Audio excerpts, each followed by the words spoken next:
Hej.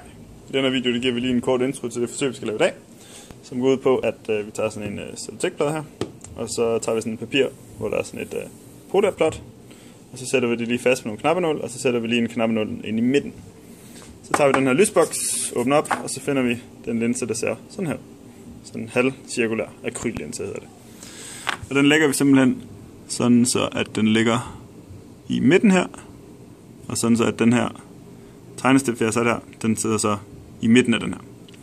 Så kan jeg nemlig tage min laser, og så kan jeg så sigte ind på den her plade, og så kan jeg sigte efter den her tegnestift, sådan her for eksempel. Så kan jeg tage sådan nogle tegnestift her, de er farvekodet, kan I se. Så tager jeg dem simpelthen i par, så jeg tager for eksempel 2 røde, og så sætter jeg dem ved, at jeg finder der, kommer der en stråle ind, så sætter jeg en tegnestift, og så tager jeg min tegnestift på den anden side, og sætter der, hvor der så en stråle ud.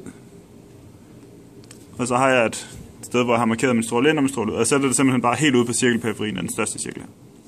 Så kan jeg ændre på min laser, sådan så jeg får et nyt sted, for eksempel der. Så tager jeg nogle nye tegnestifter og sætter der, hvor den rammer ind, og der, hvor den kommer ud. Og så bliver jeg ved med at gøre det, og så er jeg egentlig klar til at lave mine målinger. Og den måde, man så måler på, det er så, at man måler det, der hedder halvkorten, hvor vi så tager fra den her tegnestift, og så direkte ind, altså direkte afstand derfra og ind til den her linje, som går direkte igennem prismet. Det vil sige derfra og dertil. Yes, så det er det, vi skal i dag. Tak for nu.